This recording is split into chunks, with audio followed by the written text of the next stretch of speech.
Eh bien bonjour à tous, alors on se retrouve pour une toute nouvelle vidéo. Donc dans cette vidéo, ce que j'ai envie de faire, c'est de parler d'un contenu qui pourrait être idéal ou autrement un très bon contenu pour les châteaux de clan. Donc on va couvrir les châteaux de clan qui sont les hôtels de ville, pardon, qui sont de niveau 7 jusqu'à niveau 10.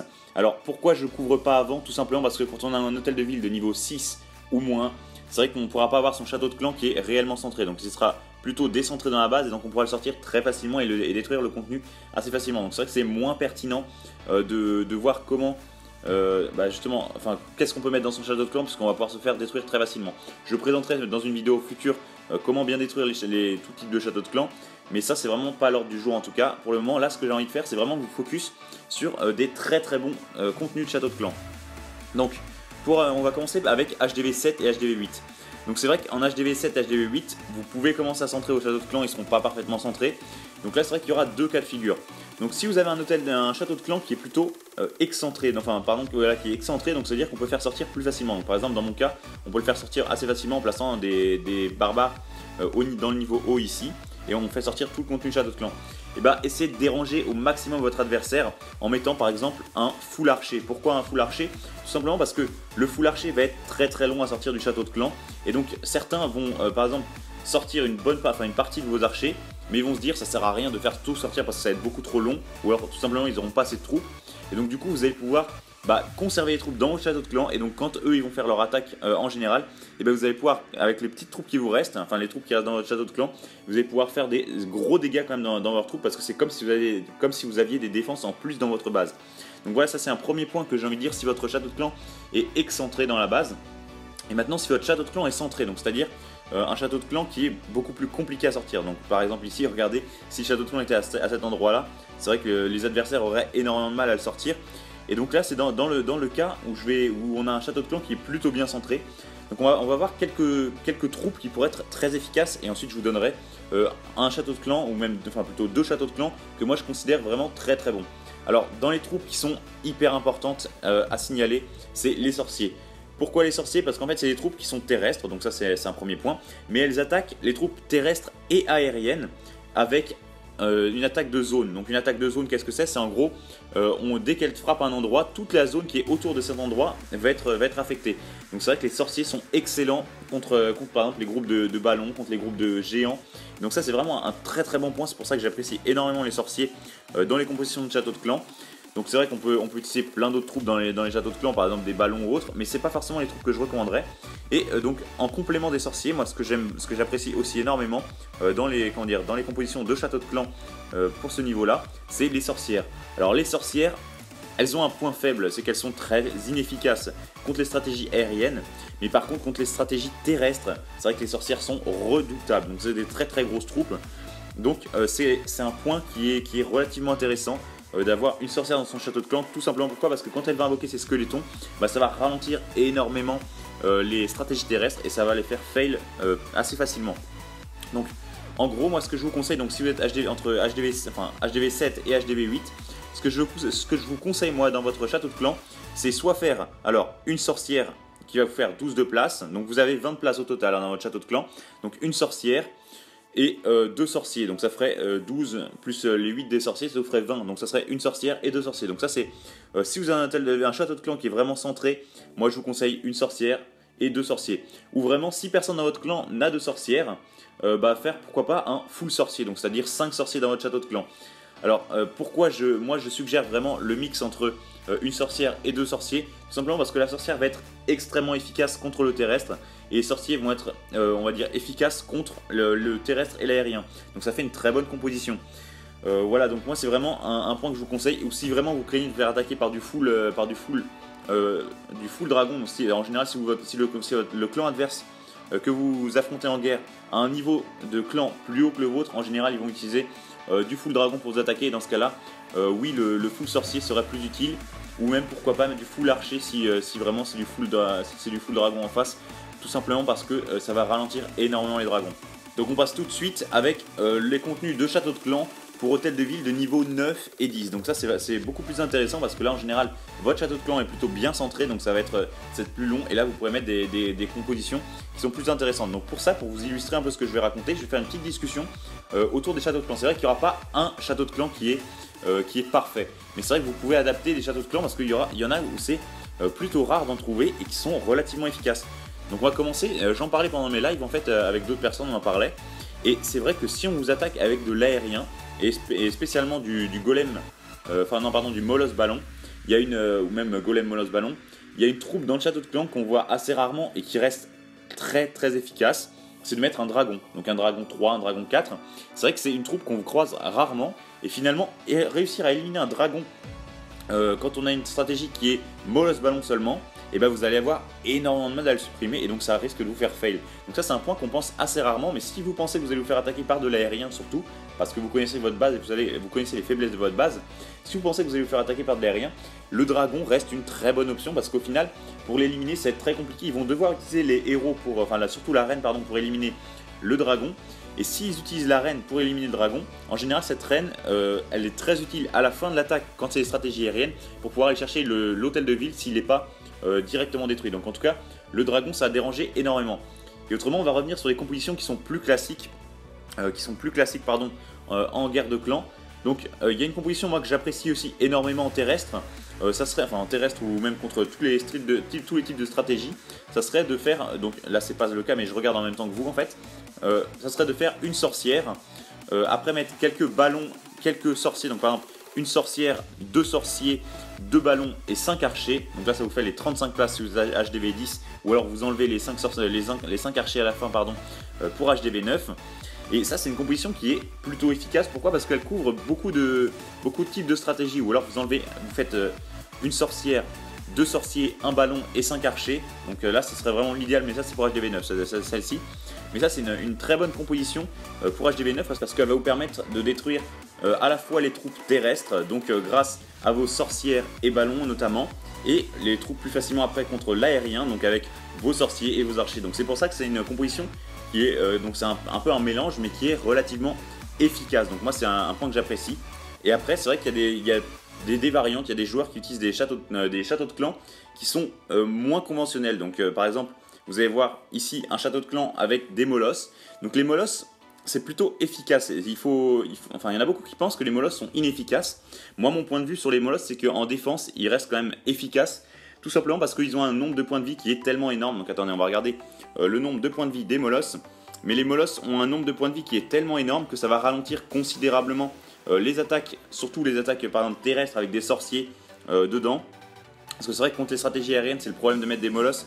Contre les stratégies aériennes, les molosses vont pas vous déranger plus que ça. Donc regardez, les molosses ont 6700 points de vie, donc ça fait de niveau 3.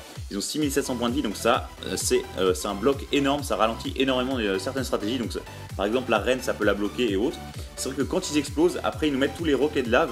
Et les roquets de lave, il y en a beaucoup qui sont invoqués. Il y en a une douzaine quand on est molosse de lave de niveau 3. Et donc c'est vrai que ça risque de d'étendre sa stratégie. Parce que du coup, si on attaque avec la reine ou autre, ça risque de faire tourner la reine qui voudrait s'attaquer par exemple à des roquets de lave qui se trouvent d'un autre côté de la base. Et donc maintenant, je vais vous parler d'une dernière composition. Donc en tout cas, là je vous ai dit, les molosses de lave, c'est des troupes que je trouve intéressantes aussi en défense. Mais moi, ce que je privilégie quand même, c'est d'avoir le château de clan dont je vous ai parlé, celui avec un mélange entre la sorcière, donc là pour HDV10 c'est entre la sorcière, les 2 sorciers, les 2 ballons et les 5 archers, donc ça c'est un château de clan que j'apprécie beaucoup. Et maintenant je vais vous parler d'un dernier château de clan, une dernière composition de château de clan qui est, écoutez, qui est assez particulière. Donc là c'est un de nos joueurs, donc d'ailleurs c'est un très très gros joueur puisqu'on le retrouve à plus de 4400 trophées dans les rushs, et autrement en guerre il fait plutôt des bons scores, vous allez voir qu'il se prend que de 1 étoile dans les guerres précédentes. Donc du coup, regardez la composition qu'il nous présente. Il nous présente une sorcière, 13 archers et 10 gobelins. Des gobelins en guerre de clan. Donc là, on se pose vraiment la question, pourquoi avoir des gobelins dans son château de clan alors qu'on est en guerre? Donc ça, c'est un point qui est très intéressant. Et moi aussi, je me suis posé la question. Donc du coup, je suis allé lui demander pourquoi mettre des gobelins dans sa composition de château de clan. Donc là, je vais vous lancer un replay pour pouvoir mieux illustrer le propos. Donc comme ça, vous allez pouvoir m'entendre commenter sa composition, mais en expliquant aussi pourquoi il a fait ça. Donc attendez, je lance le replay. Hop là.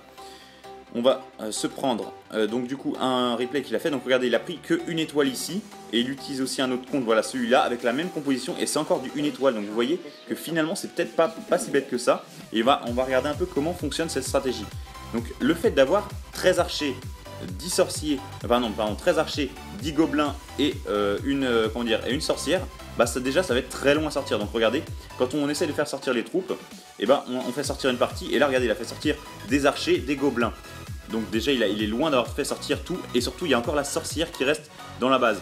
Et donc un avantage, donc là je fais un petit blocage, c'est que les gens en général vont se dire, bah ça c'est premièrement c'est comme c'est pas connu du tout, et bah les gens vont se dire, comme il reste des gobelins dedans, il se fait troller son château de clan ou autre, donc du coup il va rien avoir d'intéressant dans le reste du château de clan. Et bah déjà il faut se détromper parce qu'il reste la sorcière dans le château de clan et la sorcière est très importante. Donc un autre avantage c'est que quand on met des archers, des gobelins et des sorcières dans le château de clan, regardez ici, il y a d'abord les archers qui étaient sortis en premier, ensuite les gobelins, et là il n'a pas réussi à tout sortir, mais normalement si on arrive à tout sortir, il y a la sorcière qui sort en premier, qui sort en dernier. Et donc l'avantage c'est on va jouer sur la vitesse des troupes, tout simplement parce que les archers qui vont sortir en premier, c'est des troupes qui ont une vitesse entre guillemets moyenne. Les gobelins qui sortent en deuxième ont une vitesse très rapide, et la sorcière qui sort en dernier à une vitesse très lente. Donc au final, ce qui va se passer, c'est que les archers vont arriver vers les troupes de l'adversaire et ils vont être tout de suite, ils vont être collés aux gobelins. Donc c'est vrai que s'il y a des golems, et ben vous allez voir que toutes les troupes vont arriver en même temps sur les golems et les adversaires vont se précipiter pour mettre le sort de foudre. Surtout qu'ils s'attendent pas à ce qu'il y ait une sorcière dans le château de clan. Donc du coup ils vont mettre le sort de foudre sur les archers et les gobelins parce que au final ils font quand même des gros dégâts. Ils font quand même des gros dégâts sur les golems, donc ça faut pas non plus l'oublier. Ces troupes là, si on les laisse tranquilles, elles risquent de faire des gros dégâts. Surtout s'il y a en plus des PK dans le lot, parce que les PK vont s'attaquer troupe par troupe. Donc c'est à dire que l'adversaire va devoir utiliser son sort de foudre. Et le problème c'est que s'il utilise son sort de foudre, et ben il y a la sorcière derrière. Et la sorcière derrière ça va être un enfer aussi. Donc en tout cas c'est une composition qui est vraiment très intéressante. Pourquoi? Parce que au final contre les stratégies terrestres, elle va être très puissante, mais également contre les stratégies aériennes, j'en parlais aussi. Pourquoi ça? Tout simplement parce que en fait quand on utilise une stratégie aérienne, donc là regardez il y a encore des troupes qui sortent et ça dérange aussi le joueur, mais quand on utilise une stratégie aérienne, bah, les archers vont sortir, la sorcière va sortir, mais au final les gobelins vont rester. Et donc il y a beaucoup de stratégies aériennes qui vont faire beaucoup de dégâts, donc ils vont faire plus de par exemple du 50%, c'est bien, mais il va rester l'hôtel de ville qui est libre et qu'on va pouvoir détruire plutôt facilement. Et donc l'avantage c'est que si vous utilisez des gobelins dans votre château de clan, bah, les gobelins vont pas sortir quand ça sera une stratégie aérienne, donc ils vont pas se faire détruire, mais par contre ils vont sortir après coup quand ils vont se faire quand l'adversaire, quand l'attaquant va utiliser ses héros, donc par exemple son roi et sa reine, pour aller chercher l'hôtel de ville. Et là vous allez voir que les gobelins vont sortir, et les gobelins, bah, il y aura déjà 10 gobelins, ça fait beaucoup, mais surtout qu'ils sont très rapides et ils vont pouvoir faire perdre énormément de points de vie aux héros. Vous allez voir que ça fait perdre énormément de points de vie aux héros. Donc ça c'est tout ce qui m'a détaillé tout à l'heure. Et c'est vrai que c'est un point qui est plutôt embarrassant comme château de clan. Donc ça c'était un château de clan en tout cas qui est relativement inédit et que je voulais vous présenter. Donc là on va revoir un autre replay si lui aussi a dérangé. Donc là c'est plus une stratégie aérienne. Donc est-ce que ça sera le point que je viens de vous mentionner à l'instant? Donc on va accélérer. Donc là pour l'instant il place ses héros en premier. Alors ce qu'il veut faire c'est il veut faire tank, il veut détruire une défense anti-aérienne avec ses héros. Et donc on voit que toutes les troupes sortent, là il y a vraiment toutes les troupes qui sont sorties, et il joue sans sort de foudre, donc ça risque d'être dérangeant pour lui, tout simplement parce que les archers seront encore là, et il y a aussi une sorcière qui est dans le lot. Mais bon, il n'y a plus ses héros, donc pour le coup les gobelins ne servent plus à rien, c'est pour ça d'ailleurs qu'il n'y a plus de gobelins en attaque. Donc là ce qu'il fait c'est qu'il attire tout dans un coin de carte, et il va le détruire. Mais c'est vrai qu'en tout cas comme composition, moi c'est une composition, donc là c'est pas le cas que je voulais vous montrer exactement, mais c'est une composition que je trouve très intéressante. On va voir si on n'a pas d'autres replays qui pourraient être également très pertinents dans la guerre précédente, donc enfin dans la guerre encore d'avant. Donc du coup on a regardé celle juste avant et on va regarder encore celle 2 avant. Donc celle 2 avant, là c'était pris du 2 étoiles, là c'était pris aucune étoile, donc au final en moyenne c'était plutôt pas mal. Et on va voir dans celle où c'est pris aucune étoile si le fait d'avoir un bon château de clan ou d'avoir un château de clan qui est assez particulier, bah, lui a permis de sauvegarder, enfin de survivre à cette attaque. Donc là on voit qu'il y a 4 chevaucheurs de cochon, on suppose c'est pour faire sortir les troupes du château de clan. Voilà, donc il les utilise en bas pour faire sortir les troupes du château de clan. Et vous allez voir le fait d'avoir des petites troupes, et bah, ça va mettre beaucoup de temps à faire sortir les troupes du château de clan. Donc regardez, il a fait sortir que des archers, il n'y a même pas les gobelins encore qui sont sortis, et au final bah, il a rien pu détruire. Donc ça c'est grâce à la bombe géante qu'il y avait dans sa base. Mais en tout cas déjà ça va premièrement déranger l'adversaire. Et puis quand il voit un full archer, il se dit derrière il n'y aura pas de grosses troupes. Je sais qu'il n'y aura pas de moloss, il n'y aura pas de comment dire, de sorciers ou autre. Donc du coup il est tranquille dans son attaque, il se dit il n'y a que un full archer, donc ça va pas plus me déranger que ça.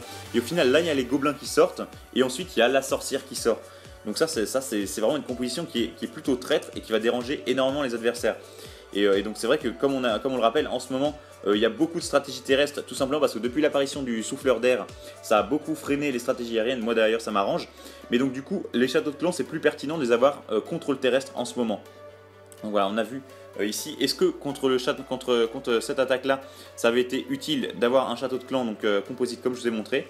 Donc on va voir ça tout de suite. Alors là on accélère pour pouvoir voir. Est-ce qu'il va faire sortir les troupes du château de clan adverse? Je vois pas de troupes qui le permettraient en tout cas. Donc non, il va directement attaquer, donc on va voir si ça va être utile contre le terrestre. Donc est-ce qu'il a un sort de foudre? Alors là il a un sort de foudre, donc ça pourrait être pertinent, tout simplement pour voir si il va prendre panique et il va utiliser son sort de foudre au mauvais endroit. Donc c'est vrai qu'on le rappelle, quand on attaque en HDV 10 comme ça, ce qu'il faut détruire c'est la sorcière chez l'adversaire. Donc là regardez, c'est ce que je disais tout à l'heure, il y a toutes les troupes qui sortent, donc là ça va le déranger et ça focus son golem. Donc là pour l'instant il est plutôt en mauvaise posture parce que ça répand un peu partout.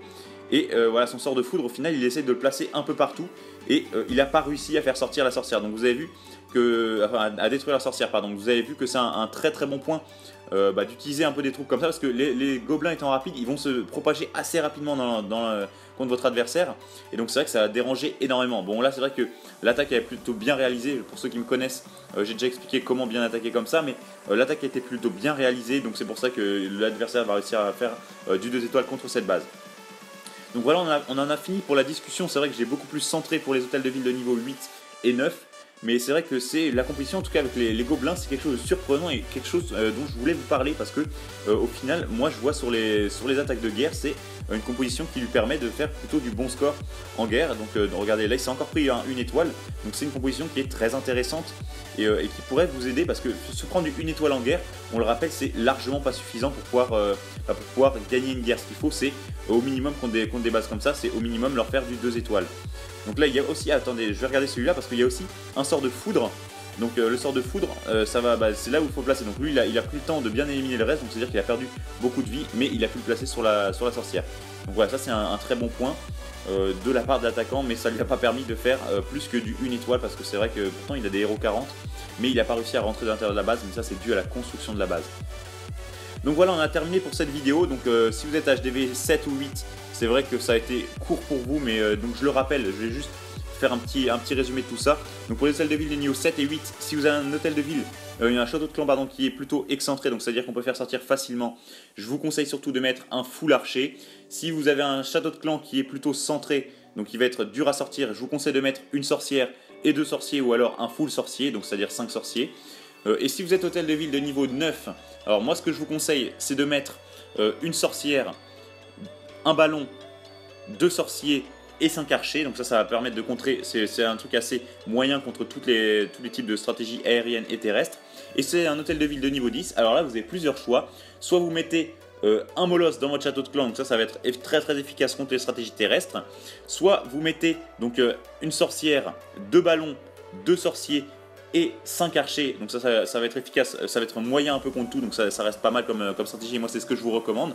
Ou autrement vous pouvez essayer aussi la stratégie là que je viens de vous présenter pendant pas mal de temps, à savoir une sorcière, 13 archers et 10 gobelins. Donc moi je vous ai expliqué, j'espère que j'ai réussi à vous transmettre en tout cas le goût de cette stratégie. Et donc je vous dis à bientôt pour d'autres vidéos. Donc en tout cas si vous avez aimé cette vidéo, n'hésitez pas à mettre un like, parce que c'est vrai que ça me fait plaisir et ça montre que vous avez de l'intérêt pour mes vidéos, et à venir me le dire dans les commentaires. Et c'est vrai que si vous voulez voir plein d'autres vidéos de Clash of Clans en tout genre, n'hésitez pas non plus à vous abonner à ma chaîne YouTube. Allez, à très vite.